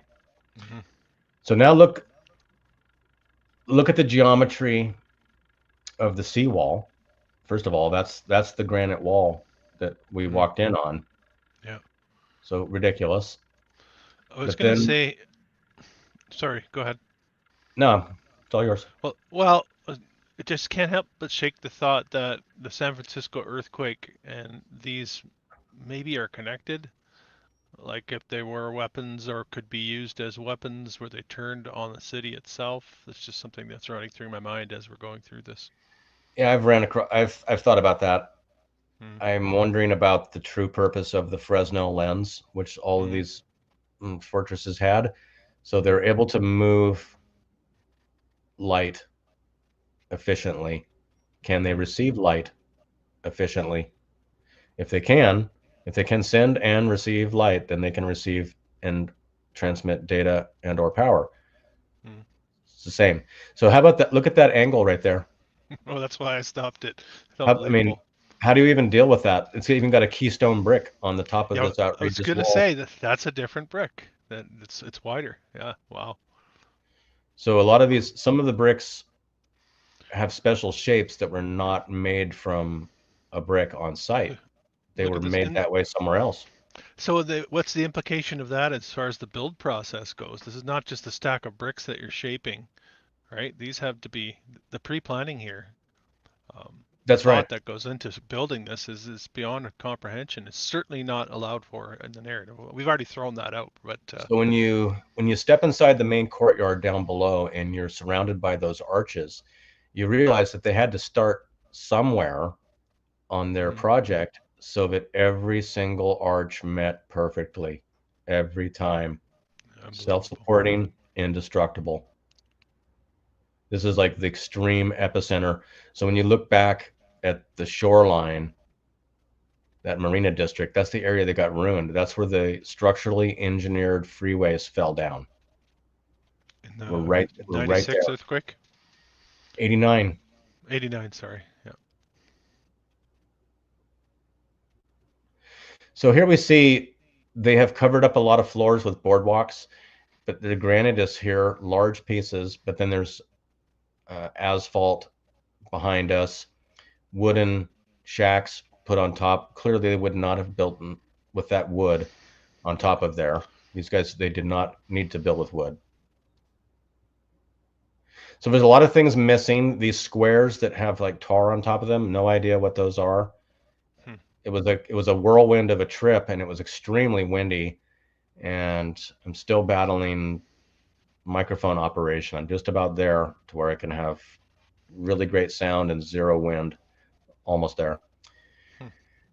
But notice this, that's a huge slab on that upper landing before you step down into the geometry. So that's a perfect interior circle with an octagonal frame going into a circular barrel with an octagonal exterior. Wow. All integrated. So I haven't even seen, really nice elevation drawings of this building just after the fact put together by historians, let alone blueprints. A lot of people that are not in construction are not aware of how large a set of plans is today for a modern building. don't know if you use the same slang. I haven't worked on plans for a while, but when you receive a set of plans for a building, the architects might refer to it as a log, because it's as big around as a log. This thing is huge and it's very heavy, and there's lots and lots of pages, and the detail is ridiculous. You wouldn't be able to start a project like this, let alone know what materials to even call for, if you didn't have a log. You've got to have those drawings. I mean, look at that precision. You can't just do anything. The degree of coordination between workers would be absolutely the communication and coordination that you would have to be in constant communication with each other to make sure everything's in the right place. So how about those? Look at those interlocking keystones that go on the radius. Yeah, I tried to pause on one of those earlier. Right. They're crazy. It's like like the Peruvian, the famous Peruvian blocks, except for they're all over the place. Right. Yeah, they seem to be. But notice the condition of the brick. Very good. Not degraded. Very. It's very unusual inside of some of these passageways. It's very quiet, and the climate is somewhat controlled, especially inside of that battery Cavallo. Once you're away and out of the direct elements, it changes to a different feel. Interesting. Some of the areas, on the other hand, the wind accelerates and it becomes the last place you want to be. It just depends on. That's extremely decayed iron, very similar to the riveted iron that you saw as we were coming out of the construction that looked near identical at Alcatraz. So these two are within sight of each other. This fortress has had other names. Fort Point is kind of a name that would really not raise any type of suspicion, whereas it's originally Fort Scott, and possibly they are giving it a castle designation from 1776. And this building may be represented on the California Great Seal, sometimes shown with a dome. So if we were to imagine what this structure, Fort Point, that we were touring would look like if you were inside that inner courtyard, if it had a roof similar to a Crystal Palace. So what would it be, its features, especially if there's known cisterns underneath and you're potentially routing power in a controlled method? Or is it possible the water was able to be elevated and run through the different floor levels, and those so-called cannon doors could have been relief valves, maybe? You're able to bring the water level up to whatever you please. We really don't know, so there's a lot of imagination and speculation, and sometimes our imagination and intuition turns out to be correct. Can't always be. I think we're hot on the trail of something, that's for sure. You're doing amazing work, and I'm glad I'm able to present it here on my channel. Well, I'm going to try to convince you to come down here. I'd love to. Have a little explore. Yeah. I'd have to bring the kids down. They wouldn't hear. I'd never hear the end of it if I didn't bring the whole fam. You should. There's lots of interesting things to do, and you don't have to spend a fortune to do it. And it's so there's another part of the San Francisco story that people have heard of, the different world fairs. Maybe the most famous one, 1915, but there were two others, and they were huge and had massive. I don't know if there's any other cities that have 3 world fairs within a couple of miles of each other, within sight of each other. 3 different locations. 3 separate locations, all that have remnant construction, and all the narratives are garbage. They want to say they built the 635-acre Pan Pacific property in 2 years. All 635 acres, including the grading. So that's crazy. I have a time believing that the workers of that time would be able to build the terraformed land and foundation area for that battery Cavallo and build it in 2 years. I don't think just that one fortress would be even possible. Absolutely. Yeah. If you have any great questions, or if people want to give me a robotic high five, I'll take that. And if you're not subbed to Kairos' channel, make sure you sub to his channel and check out his work. It's yeah, it's amazing. It's amazing. I feel like we're coming on with this research. I think we're getting a decent footing beneath us, as far as what may have happened here, what the true purpose for these buildings really were. You know, I think personally, anyway, I'm past that stage of doubt, where, you know, I'm not sure what I'm seeing, and it's thanks to the work that people like you do and Mark does, and Shawnee in the chat, a lot of explorers in the chat, a lot of boots on the ground people in the chat tonight. So I want to say thank you to all you guys that I appreciate everyone do that. Continually offering the support, offering encouragement. Again, this is not for making money. This is for sharing what we think will be helpful to others to see a greater picture and purpose. I've enjoyed your series on the city halls, and the capitals. Capitals, yeah. I got one on some courthouses coming up as well. Indiana courthouses. The courthouses. I would sure like you to find a way to use some of my interior footage from the San Francisco City Hall Explorer I've done recently, one of my last videos. Okay. There's extreme interior coverage, but it's bigger than the DC Dome. This is a 2-year build with a dome taller than Washington, D.C. at the same time as the Pan-Pacific build. So it's got a 1913 to 15 finish date, right after the cataclysmic earthquake, right after the complete rebuild. Mm-hmm.